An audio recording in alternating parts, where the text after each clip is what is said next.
ठीक है, तो ये हम लोग का टॉपिक है रोटेशनल मैकेनिक्स। इससे पहले जो भी आप टॉपिक पढ़ रहे थे उसमें आप मोशन जो कर रहे थे वो ट्रांसलेशन मोशन होता था। एक बॉडी होता था जिस पर आप फोर्स एक्सर्ट करते थे और वो बॉडी जो है वो v वेलोसिटी से मूव कर रहा होता था या एक्सेलरेशन a से मूव कर रहा होता था, और इसका जो डिस्प्लेसमेंट होता था उसको आप कहते थे s अमाउंट ऑफ डिस्प्लेसमेंट इसने कवर किया। तो ये जो मोशन होता है ना इसको कहते हैं ट्रांसलेशनल मोशन। ओके, ये सब आपने स्टडी कर लिया ट्रांसलेशनल मोशन को। अब आप पढ़ने वाले हो नया टॉपिक जिसका नाम है रोटेशनल मोशन। मतलब अब बॉडी जो है वो मूव नहीं करेगा, अब बॉडी जो है वो रोटेट करेगा। ओके, अब यहाँ पर रोटेशन होगा। जैसे आपका फैन फैन जो है वो बेस्ट एग्जांपल है आपका, फैन जो है इसका एग्जांपल है रोटेशनल मोशन। ठीक है, इसी तरह से जैसे हम लोग ने यहाँ पढ़ा था, जिस तरह से हम लोग ने ट्रांसलेशनल को पढ़ा था, कि पहले हम लोग ने क्या पढ़ा था, काइनेमेटिक्स पढ़ा था, जिसमें हम लोग ने मोशन को स्टडी किया था कि एक बॉडी है मूव कर रहा है तो बताओ उसका वेलोसिटी क्या होगा, एक्सेलरेशन क्या होगा, डिस्प्लेसमेंट क्या होगा। ठीक ना, मगर कॉज ऑफ मोशन को हम लोग ने डिस्कस नहीं किया था, उसको कहते हैं डायनामिक मोशन। तो पहले हम लोग मोशन को स्टडी करते हैं, फिर उसके बाद कॉज ऑफ मोशन को स्टडी करते हैं। कॉज ऑफ मोशन पढ़ा था तब जाकर के हम लोग ने कहा था कि force is the cause of motion, force is the cause of translational motion. उसी तरह से रोटेशन को भी वैसे ही पढ़ेंगे। पहले हम लोग सिर्फ ये पढ़ेंगे कि बॉडी रोटेट कर रहा है, नो डाउट, जैसे फैन आपका रोटेट कर रहा है, तो मैं आपसे पूछूंगा कि बताओ कितने टाइम के बाद उसका स्पीड जो है वो चेंज होगा, कितने टाइम के बाद वो रुक जाएगा, मतलब सब कुछ स्टडी करूंगा, मगर कॉज ऑफ रोटेशन को डिस्कस नहीं करूंगा। ठीक है, अभी कॉज ऑफ मोशन जैसे फोर्स होता है उसी तरह से कॉज ऑफ रोटेशन होता है टॉर्क।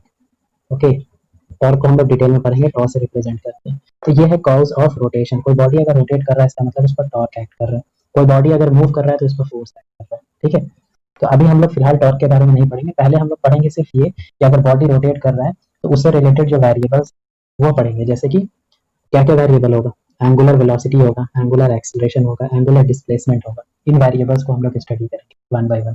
ठीक है, तो मान लो ये आपका एक बॉडी है जो रोटेट कर रहा है। ठीक है, इस तरह से ये रॉड है, यहाँ से फिक्स है, और ये इस एक्सिस के अबाउट मैंने कहा कि ये रोटेट कर रहा है इस तरह से डाउनवर्ड डायरेक्शन में। ठीक है, तो थोड़ी देर बाद वो यहाँ पर आ जाएगा, ये सिचुएशन हो जाएगा। ठीक है, तो ये रोटेट करके यहाँ आ गया, तो इसने जो ये डिस्प्लेसमेंट किया, इस डिस्प्लेसमेंट को कहते हैं एंगुलर डिस्प्लेसमेंट, थीटा से रिप्रेजेंट करते हैं। बहुत डिटेल में आपने पढ़ा हुआ है सब सर्कुलर मोशन में। ठीक है, जिस स्पीड से ये घूम रहा है उस स्पीड को कहते हैं एंगुलर वेलोसिटी, और जिस स्पीड से ओमेगा चेंज हो रहा है उस स्पीड को कहते हैं उस कॉन्सेप्ट को कहते हैं एंगुलर एक्सेलरेशन। ठीक है, आप ऐसे भी समझ सकते हो कि जब आप अपने फैन को ऑन करते हो, जब आपने माना अपने फैन को ऑन किया, ठीक है, तो स्टार्टिंग में जब ऑन नहीं किया था तो उसका इनिशियल एंगुलर वेलोसिटी क्या था, जीरो था। ठीक है, जैसे ही आपने फैन को ऑन किया उसका स्पीड जो है ओमेगा जो है वो इंक्रीज होना स्टार्ट हुआ, धीरे धीरे इंक्रीज हो रहा है, इसका मतलब फैन में क्या आ गया, एंगुलर एक्सेलरेशन आ गया। थोड़ी देर बाद आपका ओमेगा जो है वो कांस्टेंट हो जाता है, फैन जो है कांस्टेंट स्पीड से रोटेट करने लगता है, जैसे अभी रोटेट कर रहा है देखो। तो इस केस में जो है ओमेगा अल्फा क्या हो चुका है, जीरो। ठीक है, उसी तरह से जब आप फैन को ऑफ करते हो तो ओमेगा घटने लगता है। ठीक है, तो उस केस में फिर से अल्फा एक्टिवेट हो जाता है, और फाइनली उसके बाद ये फाइनल वेलोसिटी जीरो हो जाता है। ये सिचुएशन होता है। ठीक है, तो जब आपके घूमने का स्पीड बढ़ रहा है या घट रहा है तो मतलब अल्फा एक्ट कर रहा है। ओके, ये सिचुएशन है, बिल्कुल कंपेयर करके पढ़ोगे तो इजी लगेगा आपको। ठीक है, तो ये हो गया एंगुलर डिस्प्लेसमेंट, ये हो गया angular variables, sorry angular velocity, और ये हो गया एंगुलर एक्सेलरेशन। सब कुछ आपने डिटेल में पढ़ा है। ये सब जो है वो आपके एक्सियल वेक्टर से, इनका direction right hand thumb rule से निकालते हैं। ठीक है, इसका फॉर्मूला भी आपको पता होगा, थीटा को निकालने के लिए theta is equal to L by R use करते हैं, arc length by radius. Okay, arc length by radius use करते हैं, इसका यूनिट जो होता है वो रेडियन होता है, जिसको रैड से लिखते हैं। ओके, और ये किस टाइप का वैल्यू है, किस टाइप का वेक्टर है, तो एक्सियल वेक्टर से, एक्सियल वेक्टर इनको कहते हैं। ठीक है, क्योंकि ये हमेशा किसके अलोंग एक्ट करते हैं, एक्सिस के अलोंग एक्ट करते हैं, ये हमेशा एक्सिस के अलोंग एक्ट करते हैं। जैसे आपका जो फैन है उसका एक्सिस कहाँ पर है, कोई भी बॉडी जो रोटेट करता है, जैसे ये आपका फैन है ये रोटेट कर रहा है तरह से, तो फैन जो रोटेट करता है तो उसके बीच में देखना एक रॉड लगा होता है, वही रॉड जो है उस एक्सिस के अबाउट वो रोटेट कर रहा है, तो वो रॉड जो है ना वही एक्सिस का काम कर रहा है। ठीक है, तो कोई भी बॉडी जो रोटेट करता है ना किसी एक्सिस के अबाउट रोटेट करता है। ठीक है, और उस एक्सिस में एक चीज कॉमन होगा कि वो एक्सिस हमेशा कहाँ से पास करेगा, उसके सेंटर ऑफ मास से पास करता है। ठीक है, तो एक दो बातें याद करना है आपको कि कोई भी बॉडी रोटेट करता है तो किसी एक्सिस के अबाउट रोटेट करता है, और वो एक्सिस डायरेक्टली या इनडायरेक्टली उसके सेंटर ऑफ मास से पास करता है। ठीक है, आगे और भी डिटेल में इसका हम लोग यूज करेंगे कॉन्सेप्ट का। आगे बढ़ते हैं। ठीक है, ये सब चीज आपने पढ़ा है सर्कुलर मोशन में, फिर से रिवीजन करा देता हूँ। उसी तरह से ओमेगा, ओमेगा को आप कहते थे omega is equal to delta theta upon delta T. ये हो गया एवरेज एंगुलर वेलोसिटी, इसका यूनिट हो जाएगा रेडियन पर सेकेंड। और ये भी क्या है आपका एक्सियल वेक्टर है, ये भी आपका एक्सियल वेक्टर है, एक्सियल वेक्टर। और इसका ओमेगा का डायरेक्शन वही होगा, ओमेगा का डायरेक्शन वही होता है जो थीटा का डायरेक्शन होता है, ठीक है। और थीटा का डायरेक्शन आप कैसे निकालते हो, एक रूल याद या किया होगा आपने, right hand thumb rule. Okay, बहुत ही इजी सा रूल है right hand thumb rule. Simply देखो कि बॉडी जो है वो कौन से डायरेक्शन में रोटेट कर रहा है, ऐसे रोटेट कर रहा है, ये जो रॉड है क्लॉकवाइज डायरेक्शन में रोटेट कर रहा है। तो अपने राइट हैंड के फिंगर को, ये राइट हैंड आपका है, राइट हैंड के फिंगर को आप जो है ना बस उसी के डायरेक्शन में रोटेट करते हो, तो आपको पता चलेगा कि थंब जो है वो डाउनवर्ड डायरेक्शन में जा रहा है, ठीक है। तो बस right hand thumb rule simple है, जिस बॉडी डायरेक्शन में बॉडी रोटेट कर रहा है उसी डायरेक्शन में राइट हैंड के थंब को रोटेट कर दो, तो जो थंब का डायरेक्शन होगा वही थीटा का डायरेक्शन होगा, वही थीटा का डायरेक्शन होगा। थीटा का डायरेक्शन जो होता है वही ओमेगा का डायरेक्शन होता है, ओके।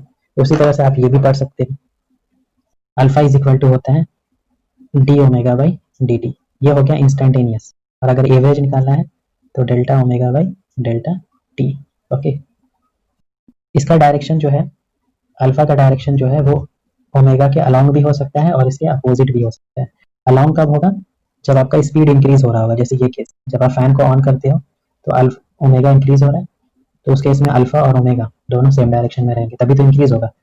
और जब दोनों अपोजिट डायरेक्शन में रहेंगे, अल्फा और ओमेगा जो है वो अपोजिट डायरेक्शन में, उस केस में जो है, उस केस में जो है वो ओमेगा जो है आपका डिक्रीज हो रहा होगा। मतलब वैसा ही केस समझो जो यहाँ पढ़ा था आपने, एक्सेलरेशन और रिटार्डेशन। रिटार्डेशन में क्या होता था, वेलोसिटी और एक्सेलरेशन अपोजिट होता था।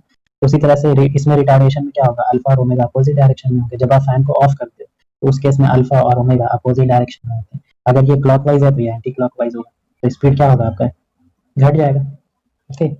अब ये क्लॉकवाइज है, ये भी क्लॉकवाइज है, तो उस केस में आपका ओमेगा जो है इंक्रीज होगा, ठीक है। तो इसका डायरेक्शन जो है ना वो डिसाइड करता है कि स्पीड, एंगुलर स्पीड इंक्रीज हो रहा है या डिक्रीज हो रहा है, घूमने का स्पीड इंक्रीज हो रहा है या डिक्रीज हो रहा है, ठीक है। जैसे अभी आपका फैन जो है वो एंटी क्लॉकवाइज डायरेक्शन में रोटेट कर रहा है, ठीक है। तो उस केस में थीटा का जो डायरेक्शन है वो डाउनवर्ड डायरेक्शन में आएगा, राइट हैंड थंब करके देख लो, ओके, डाउनवर्ड डायरेक्शन में आ रहा है। उसी तरह से जब थीटा डाउनवर्ड डायरेक्शन में आ रहा है तो ओमेगा भी डाउनवर्ड डायरेक्शन में आएगा, ओके। और अभी आपका जो फैन है वो कांस्टेंट वेलोसिटी से मूव कर रहा है, एंगुलर वेलोसिटी से, तो अभी अल्फा आपके फैन का 0 है, ठीक है। मगर जब आप फैन को ऑफ करोगे, तो जब आप फैन को ऑफ करोगे तो उस केस में आपका जो ओमेगा है वो किस में रहेगा, एंटी क्लॉकवाइज में रहेगा, ओके।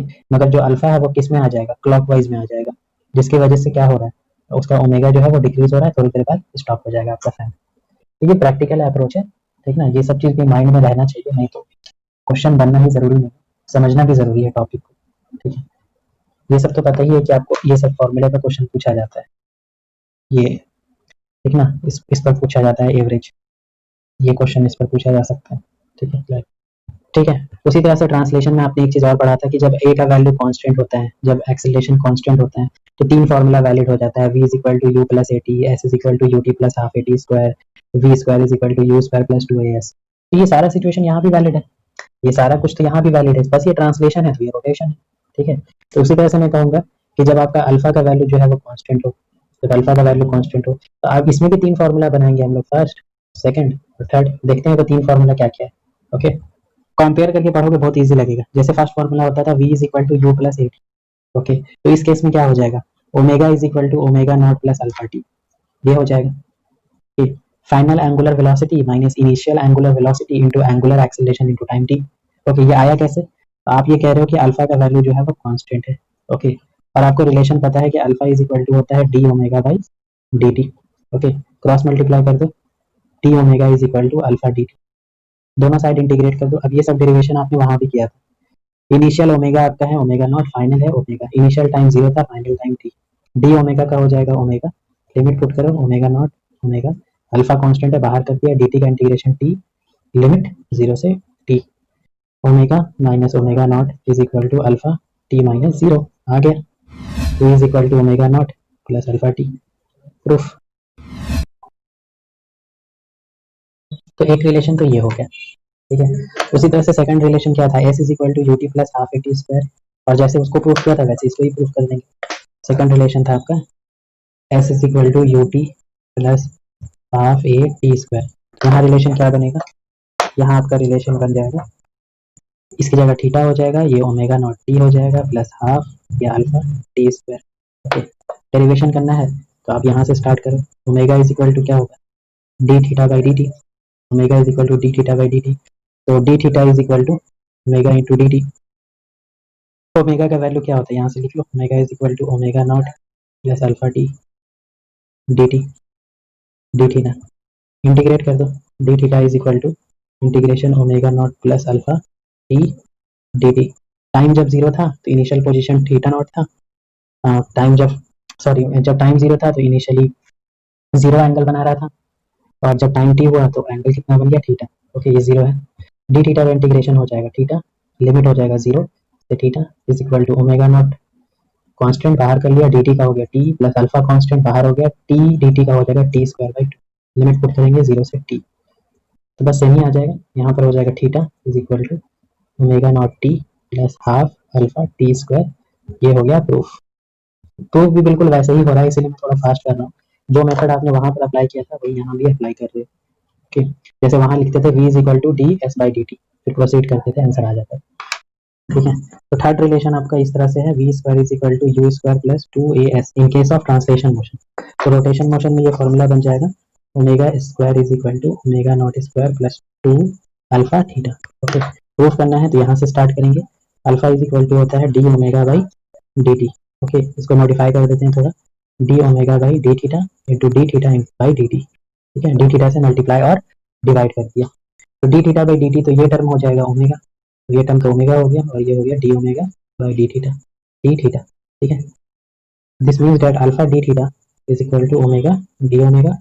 ओके, इंटीग्रेट कर दो बोथ साइड, स्टार्टिंग में ओमेगा नॉट, फिर ओमेगा, स्टार्टिंग में 0 डिग्री एंगल, बाद में theta. Okay, alpha constant D theta का हो जाएगा थीटा, लिमिट 0 से थीटा, ओमेगा डी ओमेगा का हो जाएगा omega square by two, limit put करो ओमेगा नॉट से ओमेगा। ओके, यहाँ पर सॉल्व करेंगे, alpha theta minus 0 is equal to omega square minus omega naught square by two, आ गया आंसर। देखो, omega square is equal to omega naught square plus two alpha theta, proof. Okay, तो ये school के paper में ये derivation पूछा जाता है, तो इसलिए मैंने डिटेल में डेरिवेशन करा दिया। एक फॉर्मूला और है जो आपको याद होगा, distance travel in nth second का formula, distance travel in nth second, s is equal to u plus half a 2n minus 1। Okay, इसका डेरिवेशन तो नहीं पूछेंगे, इसलिए मैं डायरेक्ट रिजल्ट लिख देता हूँ। Angular displacement in nth second का फॉर्मूला बन जाएगा, u की जगह लिखोगे omega naught plus alpha, a की जगह लिखोगे अल्फा, और यहाँ पर 2n माइनस 1। अच्छा, एक टर्म का कॉन्सेप्ट जो है वो क्लियर होना चाहिए इसमें, वैसे मैंने सर्कुलर मोशन में भी आपको बताया था इसके बारे में, वो है R P M. Okay, R P M, इसका मतलब होता है revolution, revolution per minute, revolution per minute. Okay, जब सेलिंग फैन वगैरह जो होता है उसके बॉक्स पर लिखा होता है रेवोल्यूशन पर मिनट कितना है, इसका जनरली 200 से 400 के बीच होता है, revolution per minute. Revolution per minute से आपको थीटा कैसे निकालेंगे ये रिलेशन में बताने जा रहा हूँ, relation between RPM and omega में क्या रिलेशन, क्योंकि पूरे इक्वेशन में आपको ओमेगा का नॉलेज होना चाहिए।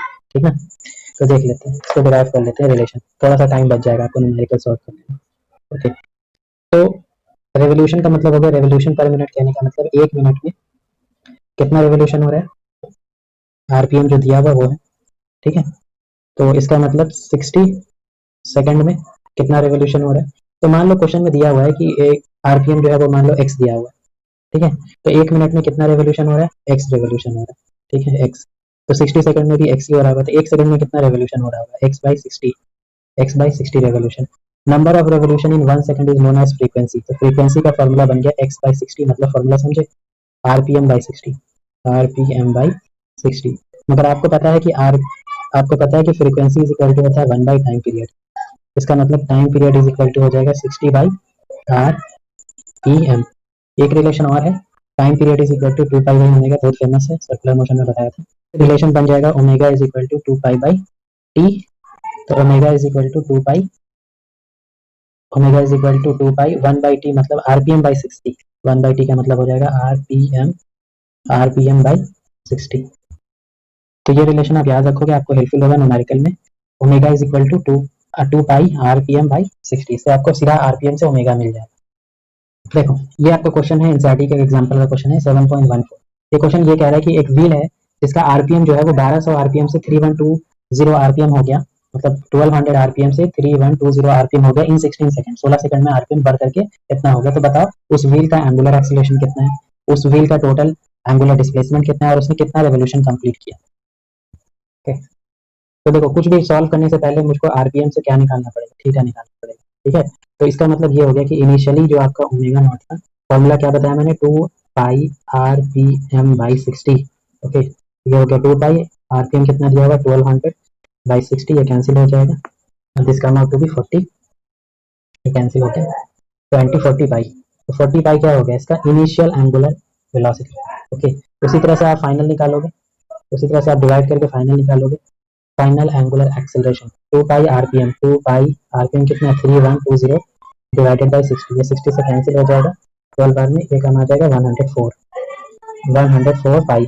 ओके, तो आपको इनिशियल पता चल गया, आपको फाइनल पता चल गया, आपको टाइम पता है कितना 16 second.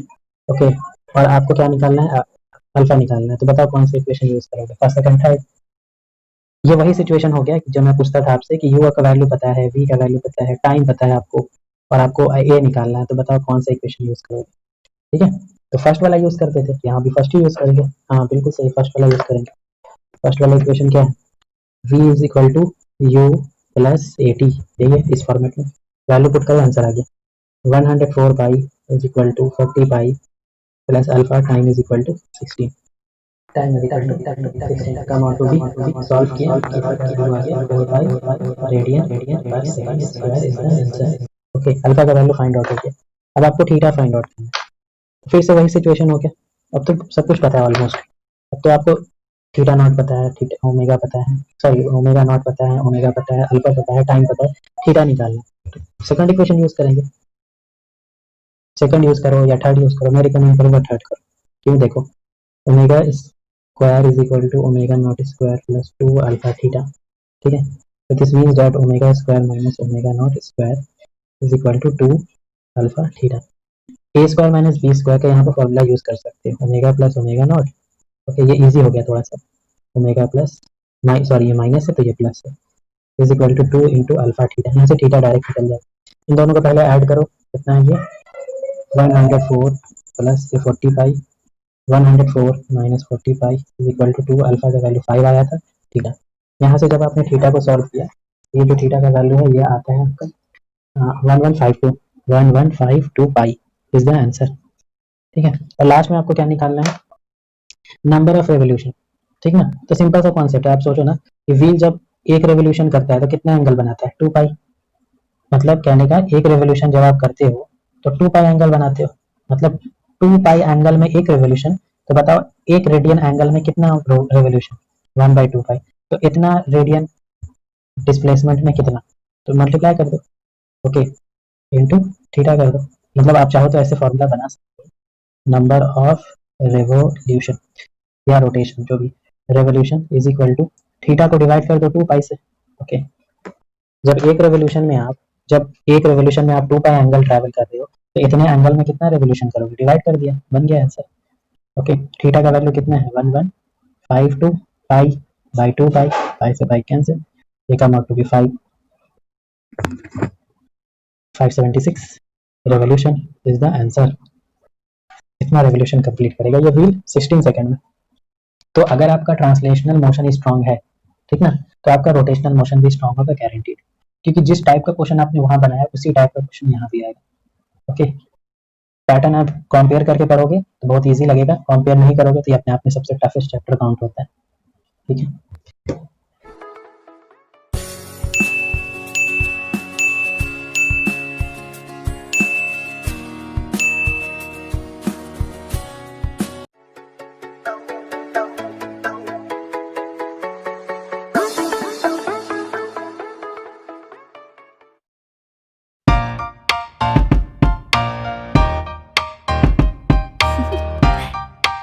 Do you want to know?